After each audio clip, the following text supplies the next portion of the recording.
जयकार लगाए। न्यायाधीश स्वामी जी जो भी श्री कृष्ण के पक्ष में गवाह आए हैं उनके बयानों से हमें कुछ आपत्ति है।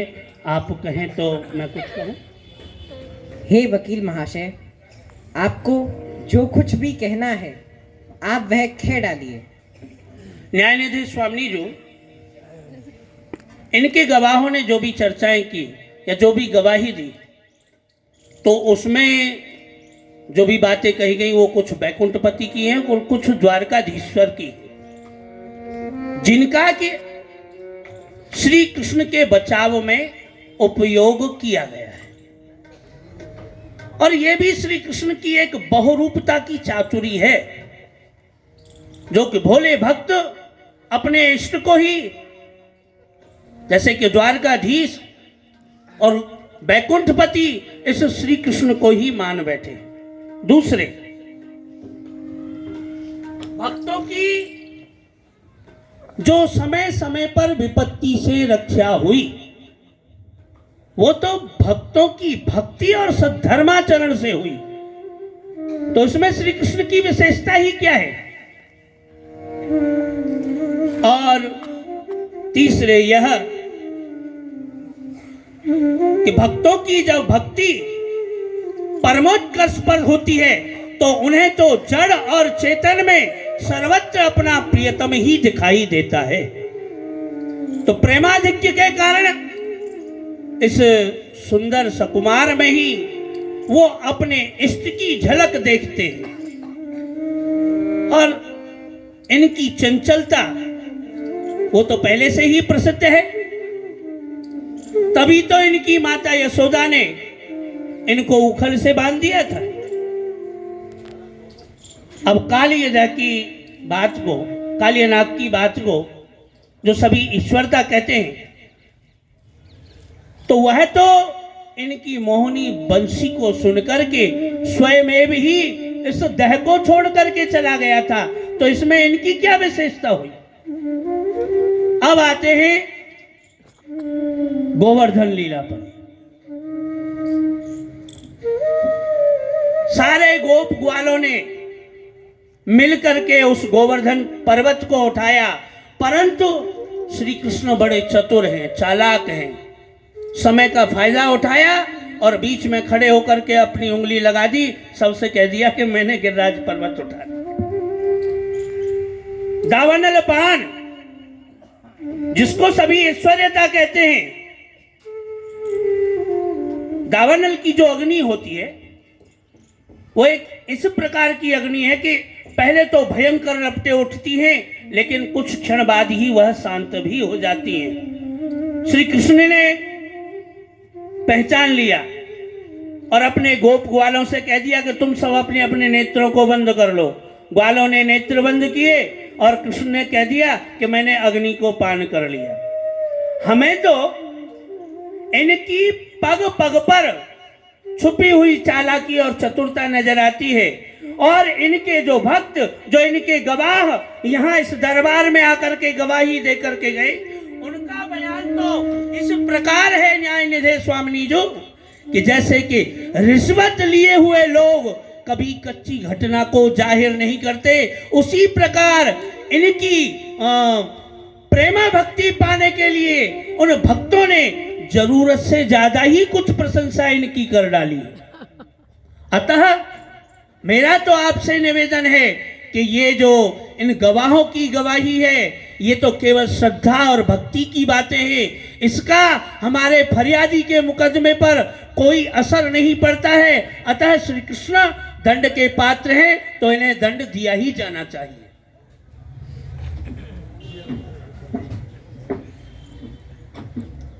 अखिल लोक आश्रयदायी श्री स्वामी जी, मैं फरियादी के वकील की बेवजह उज्रधारी का खंडन करने की और अपने वादी के, अपने प्रतिवादी के सच्चाई का समर्थन करने की आज्ञा दरबार से चाहता हूँ।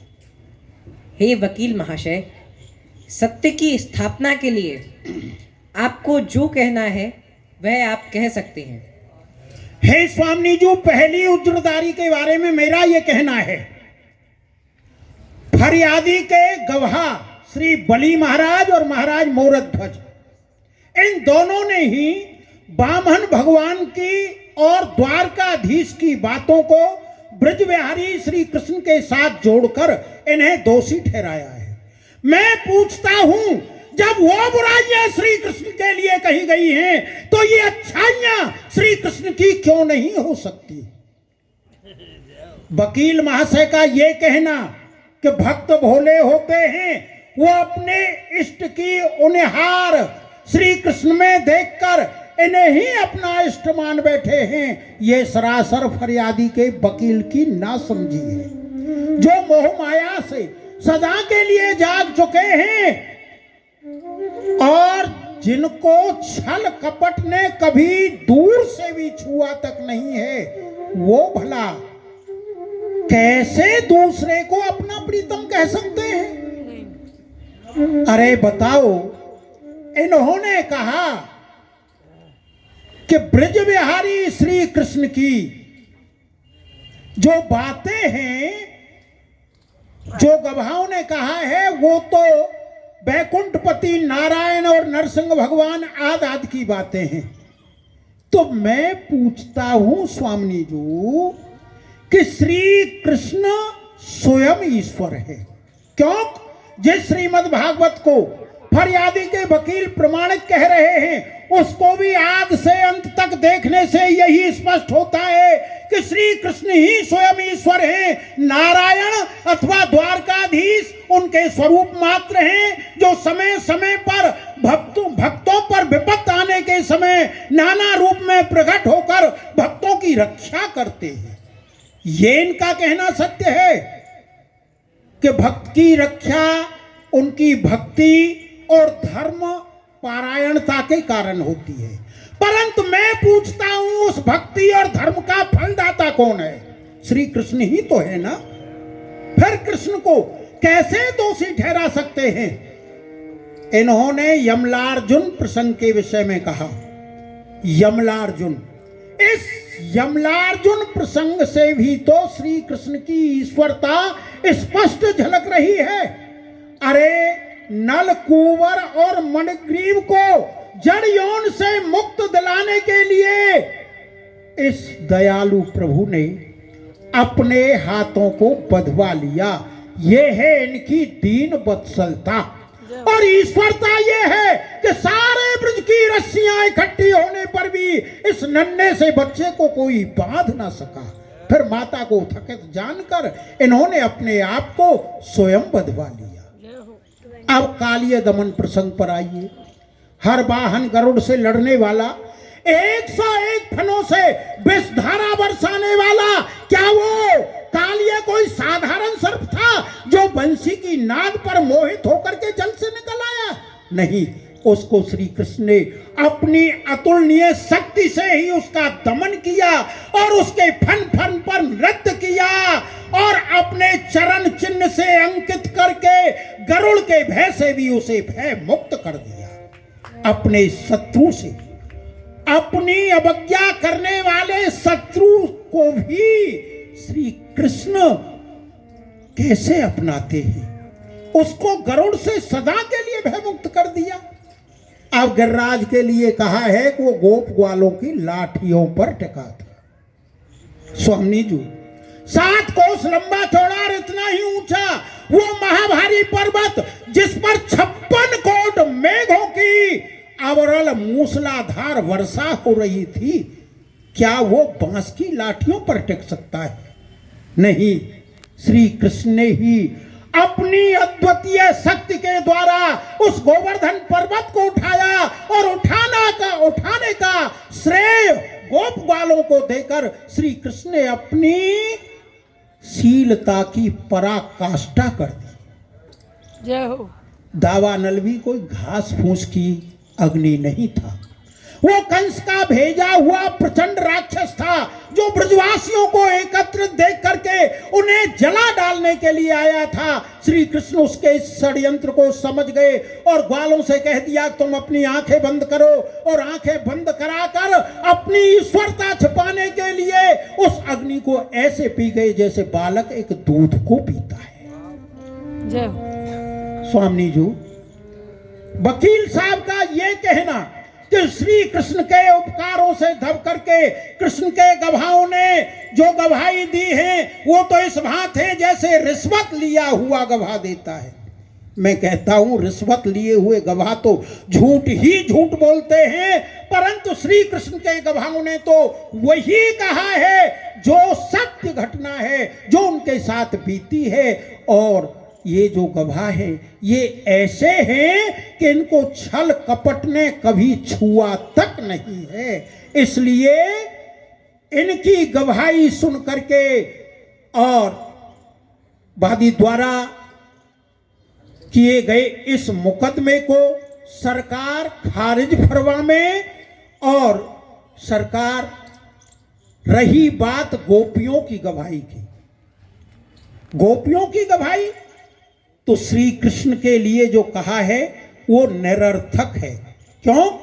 श्री कृष्ण समस्त भुवनाधारा, समस्त प्राण रक्षका, समस्त सर्वभावज्ञो गोप का प्राण वल्लभा, श्री कृष्ण के लिए कहा है। श्री कृष्ण तो गोपियों के प्राण वल्लभ हैं। क्या वो प्राण वल्लभ अपने ही भक्तों को, अपनी ही उन गोपियों को कभी कष्ट दे सकते हैं? कदापि नहीं। इसलिए आपके चरणों में यही मेरा अंतिम निवेदन है कि इस मुकदमे को खारिज फरमाएं और अपने न्याय का प्रकाश फैला दें, जिससे झूठे आरोपों का अंधेर सदैव के लिए मिट जाए।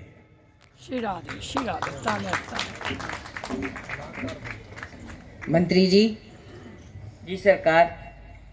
ये लीजिए, ये हमारा निर्णय हाजिरीन दरबार में सबको सुनाया जाए। जो आज्ञा सरकार।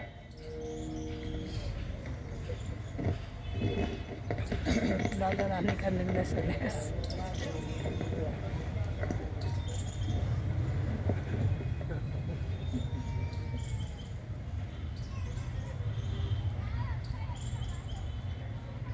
हाजराने दरबार रसिकदासी बनाम श्री कृष्ण चंद्र मुकदमे में दोनों ओर के गवाहों की गवाहियां एवं वकीलों की बहस से यह निस्संदेह साबित हो चुका है कि ब्रजराज श्री कृष्ण चंद्र साधारण पुरुष नहीं हैं, बल्कि परात्पर तत्व एवं परमेश्वर हैं, जो प्रेम आवाहन से अपने रूप को छिपाकर ब्रजमंडल में नर रूप धारण कर प्रकट हुए हैं। ईश्वर होने के कारण उनमें दिव्य गुण जैसे अति उदारता, सुशीलता, सरलता, कृपाद्रता, जनवत्सलता, भक्त आधीनता, आत्रबंधुता, दिव्य सौंदर्य, अतुल शूरवीरता, सर्वज्ञता, समर्थता आदि स्वभाव सिद्ध हैं, जिससे उनकी लोकोत्तर उच्चता नजर आ रही है, जो सर्वमान्य है। जैसे चंद्र में शीतलता, सूर्य में उष्णता, वायु में चंचलता, सत्पुरुषों में धीरता, पृथ्वी में सहनशीलता सहज स्वभाव से विद्यमान है, वैसे ही करुणा सागर श्री कृष्णचंद्र में प्रेम पारवश्यता सहज समाई हुई है। वे पूर्ण काम हैं, इसी से उनकी अपनी इच्छा कोई नहीं है। वे दुख रहित, दयालु, सहज रक्षक, भक्तों के भाववश होकर उनकी इच्छानुसार उन्हें सुख पहुँचाने के लिए अनेक रूप धारण कर विविध लीलाएं करते रहते हैं। इसलिए उनको कर्म का बंधन नहीं लग सकता।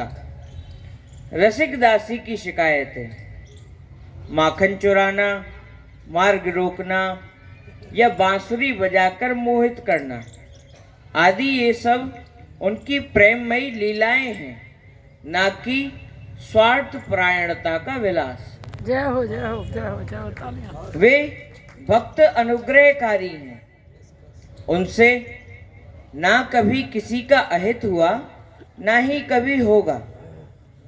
जो अपने शत्रुओं को भी कृपावश परम पद का अधिकारी बना देते हैं, वे भला अपने प्रेमियों व आश्रितों को कैसे सताएंगे। रसिकदासी की दरख्वास्त में भी उनका लीला विनोद ही झलक रहा है। रसिकदासी के हृदय में कोई भी श्री कृष्ण के प्रति प्रेम भावना ही है, जो उसके बयानों से साफ साफ झलकती है। उन्होंने प्रेम विनोद की वृद्धि के लिए और दर्शन उत्कंठा से उत्तेजित होकर दरबार में फरियाद पेश की है, ताकि इसी बहाने से कुछ समय प्रभु के अखंड दर्शन का सौभाग्य प्राप्त हो। जय हो क्या इन तमाम दलीलों को सामने रखते हुए हम इस नतीजे पर पहुंचते हैं कि दोनों ही पक्ष निर्दोष हैं। इसलिए मुकदमा खारिज करते हुए श्री कृष्णचंद्र जी को बाइज्जत बरी करके उनका स्वागत किया जाता है। अलौकिक न्यायकारिणी श्री स्वामिनी जी की जय हो जय हो जय हो। सावधान, परंतु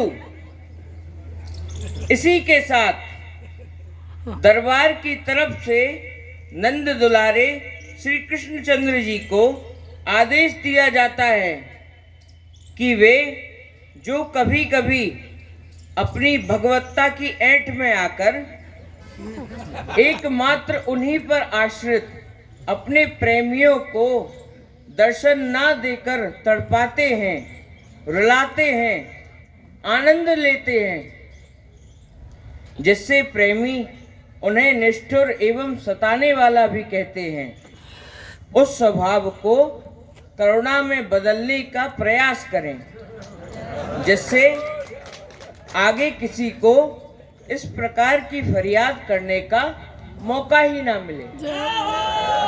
प्यारे बोलो राधा रानी सरकार की।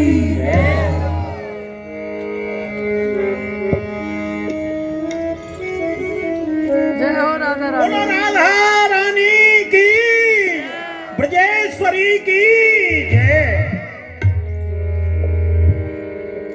श्री गिरिराज धरण की जय। अब ठाकुर जी की आरती करें।